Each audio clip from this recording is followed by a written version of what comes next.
Good morning, dear students. I am Dr. Mahendra Saran. Welcome in my YouTube channel, English Literature Guruji, Dr. Saran. Today, I am going to teach you how to prepare English Literature exam paper. आज हम इस video में इस बात पर चर्चा करेंगे कि इंग्लिश लिटरेचर के पेपर को किस तरह से सोल्व आउट किया जाता है. Dear students, I have already make you 7 and 8 videos to related BA English literature, जिसमें मैंने BA first year, second year व थर्ड ईयर के मुख्य प्रश्नों के बारे में मैंने आपको बताया है. जो भी प्रश्न मैंने मेरे पिछले वीडियो में बताए हैं, ये मैंने कई सारे पेपर्स का अध्ययन करने के बाद आंशिक रूप से इन्हें संभावित माना है. आप इन प्रश्नों पर मुख्य रूप से ध्यान दें. डियर स्टूडेंट, आज हम इस बात पर चर्चा करेंगे कि हम एग्जाम पेपर में कहाँ गलती करते हैं. आप जिन 1 वीक सीरीज के माध्यम से या जिन पासबुक के माध्यम से तैयारी करते हैं, तो एग्जाम पेपर में आप बिना पॉइंट के उनके आंसर लिखते हैं. That is a great mistake. यह एक बहुत बड़ी मिस्टेक होती है जो आप लोग करते हैं. एग्जाम पेपर में आप बिना पॉइंटों के किसी भी आंसर को न लिखें. बड़े प्रश्न वर्ड में लिखी जाती है. आप इनमें से किसी भी प्रश्न का आंसर देते समय आप विशेषकर इनके मुख्य पॉइंट्स को जरूर ध्यान में रखें. डियर स्टूडेंट्स, मैं आपको यह भी बताना चाहूंगा कि पोइट्री से रिलेटेड प्रश्नों का आंसर देते समय आप क्रिटिकल एप्रिसिएशन से संबंधित आंसर याद करें. और क्रिटिकल एप्रिसिएशन से संबंधित आंसर यदि आप याद करते हैं तो आप पोइट्री से रिलेटेड किसी भी प्रश्न का आंसर आप दे सकते हैं. ये जरूर ध्यान रखें कि आप किसी सीरीज को पढ़ के, किसी पासबुक को पढ़ के एक निबंधात्मक रूप में इंग्लिश लिटरेचर के किसी भी बड़े प्रश्न का उत्तर न दें. इनके आंसर कैसे लिखे जाते हैं ये मैंने मेरे पिछले वीडियो में बताए हैं. आज मैं आपको कुछ एग्जाम्पल्स के माध्यम से और समझाना चाहूंगा कि किस तरह से कौन कौन से प्रमुख ऐसे पॉइंट्स होते हैं जो हर आंसर के लिए जरूरी होते हैं लिखना, जिनके माध्यम से आप अपने वर्ड लिमिट कंप्लीट कर सकते हैं और अपने प्रश्न का सही आंसर दे सकते हैं. हमारे YouTube चैनल को आप जरूर लाइक और सब्सक्राइब करें और अंत में बेल आइकन का बटन दबाना न भूलें, ताकि मेरे बनाए गए हर वीडियो का नोटिफिकेशन आपके पास तुरंत पहुंच सके. इस वीडियो को अंत तक जरूर देखें.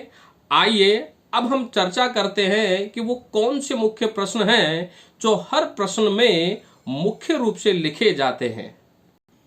डियर स्टूडेंट, जैसा कि आज मैंने बताया है कि आज हम इस वीडियो में इस बात पर चर्चा करेंगे कि बड़े आंसरों को लिखा कैसे जाता है. तो देखो, मैंने यहाँ पर कुछ महत्वपूर्ण पॉइंट लिखे हैं जो हर प्रश्न में कॉमन लिखे जाएंगे. डियर स्टूडेंट, यदि क्रिटिकल एप्रिसिएशन से रिलेटेड कोई प्रश्न पूछा जाता है या उसके थीम प्लॉट से रिलेटेड कोई क्वेश्चन पूछा जाता है, तो आप पोइट्री जो हमारे ब्रिटिश व इंडियन पोइट्री है उनसे रिलेटेड प्रश्नों का आप आंसर ऐसे दे सकते हैं. सबसे पहले आप इंट्रोडक्शन अबाउट द पोइट लिखें. जब आप इंट्रोडक्शन अबाउट द पोइट लिखें तो आप इसमें पोइट की पूरी जानकारी दें. जैसे उसके बर्थ के बारे में आप लिखें, इसके बाद आप उसके चाइल्डहुड के बारे में आप लिखें, इसके बाद आप थर्ड पॉइंट में उसके एजुकेशन के बारे में आप लिखें, और इसके बाद आप उसकी अचीवमेंट के बारे में लिखें,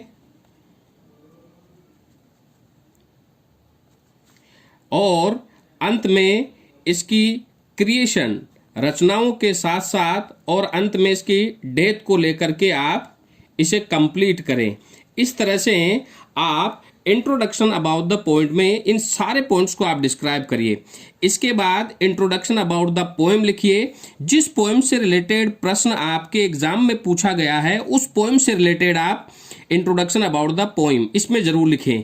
इसमें आप पोएम से संबंधित उसके सार के बारे में लिखें, कविता किस शैली में लिखी गई है, सोनेट है, एलेजी है, ओड है या पेस्टोल पोएम है, कौन सी पोएम है, ये सारी जानकारी आप इस पॉइंट में लिखें।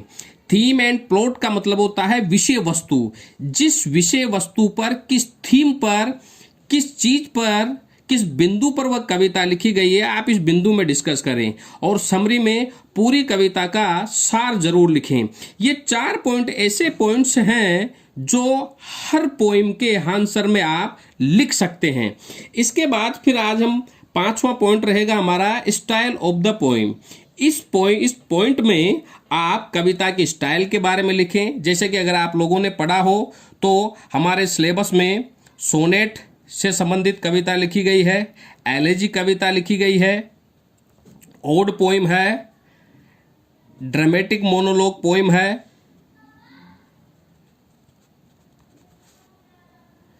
ड्रामेटिक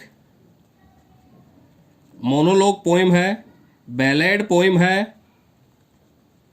इस तरह से ये जो प्रश्न आपके एग्जाम में पूछा गया है वो कौन सी शैली से संबंधित है, उसके बारे में आप यहाँ पे इस 5वें बिंदु में जरूर लिखें।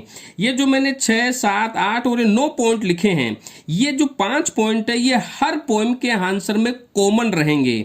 6वां, 7वां, 8वां, 9वां पॉइंट आप उस कविता में से ही बिंदु बना करके आप लिखिए कि उस कविता में क्या बताया गया है, उससे संबंधित ऐसी जानकारियां आप दीजिए जो उस कविता से ताल्लुक रखती है। इस तरह से आप ये 4 पॉइंट बना करके लिखें। और 10वां पॉइंट ये भी हमारे कॉमन रहेगा, कंक्लूजन, जिसमें हम निष्कर्ष के बारे में लिखेंगे। और 11वां पॉइंट बहुत ही महत्वपूर्ण रहेगा, हर एग्जामिनर का ध्यान इस बिंदु पर रहता है, तो आप क्रिटिकल नोट जरूर लिखिए कि कविता कौन सी स्टाइल में लिखी गई है। जैसा कि मैंने बताया, सोनेट है, एलेजी है, ओड है, ड्रामेटिक मोनोलॉग है या बैलेड है, क्या साउंड है, क्या म्यूजिक है, ट्यून क्या है। अगर उसमें ब्यूटी के बारे में बताया गया है तो आप ब्यूटी के बारे में लिखिए कि उसमें किस तरह की इवनिंग ब्यूटी को बताया गया है, मॉर्निंग ब्यूटी को बताया गया है, पेस्टोल ब्यूटी को बताया गया है। अगर कल्पना उसमें बताई गई है तो आप इमेजनरी की उन लाइंस को भी आप डिस्क्राइब कीजिए जो पोएम में दी गई है। ध्यान रहे, जब आप इन बिंदुओं को लिखे तो पॉइंट की उन पोएम की उन बिंदुओं को भी आप जरूर लिखें जिनमें ये सारी चीजें डिस्क्राइब है। क्या फिगर ऑफ स्पीच है, फिगर ऑफ स्पीच में जैसा कि मैंने अभी बताया है कि किस तरह की फिगर ऑफ स्पीच लिखी गई है, इसमें हाइपरबोल है या एलिट्रेशन है या सिमिली है या मेटाफर है या चेसमस है या ऑक्सीमोर्न है या इंटरोग्रेशन है, ये इस तरह कौन सी फिगर ऑफ स्पीच है, इनके बारे में आप जरूर जानकारी लिखिए। और सोनेट कविताओं की राइम स्कीम होती है, राइम स्कीम का मतलब होता है तुकबंदी, इसके बारे में आप जरूर ध्यान दें। डियर स्टूडेंट्स, ये वो पॉइंट हैं जिन पॉइंटों के माध्यम से आप अपने बड़े प्रश्न का आंसर अच्छे तरीके से लिख सकते हैं और इन पॉइंटों के माध्यम से आप अपने वर्ड लिमिट को भी पूरा कर सकते हैं और अपने आंसर को भी अच्छा बना सकते हैं। यदि ड्रामा से संबंधित बड़ा प्रश्न पूछा जाता है तो आप यहाँ पे 6 पॉइंट में आप कैरेक्टर्स के बारे में लिख सकते हैं कि इसमें कैरेक्टर क्या है। अगर नोवेल या ड्रामा में से लिखा गया है तो आप कैरेक्टर्स के बारे में जरूर बताएं, उनमें क्या रिलेशंस हैं, उन रिलेशंस को जरूर बताएं। ये सारी चीजें आप इन पॉइंटों के माध्यम से हल करें। यदि प्रोस या फिक्शन में से पूछा गया है तो आप इंट्रोडक्शन अबाउट द राइटर लिख सकते हैं, इंट्रोडक्शन अबाउट द प्रोस या फिक्शन लिख सकते हैं पोएम की जगह। इनमें कुछ फेरबदल आप जरूर ये कर सकते हैं, लेकिन अपने पॉइंट्स को आप ये जरूर ध्यान में रखें, ये वो कॉमन पॉइंट है जो आप हर प्रश्न का आंसर देते समय लिख सकते हैं।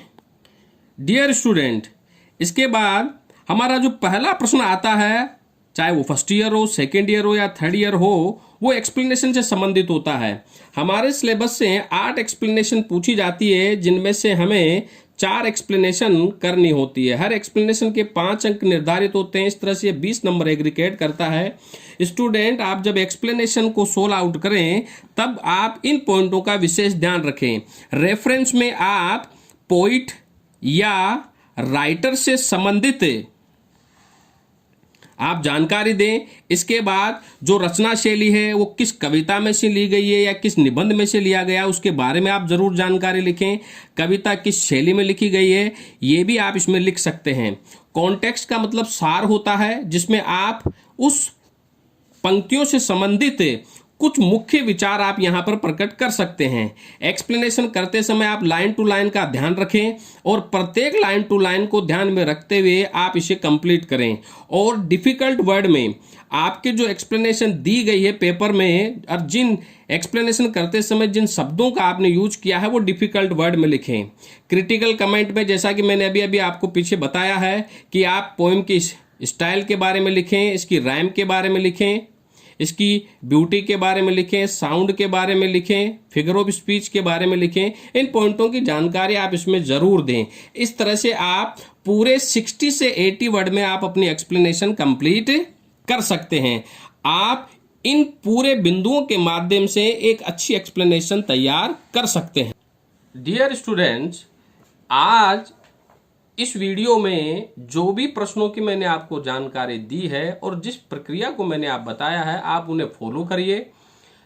आप इस प्रक्रिया के माध्यम से अच्छे नंबर प्राप्त कर सकते हैं और इस YouTube चैनल को आप लाइक और सब्सक्राइब करना न भूलें। अब हम अगले विषय पर चर्चा अगले वीडियो में हम करेंगे। Thank you very much dear friends.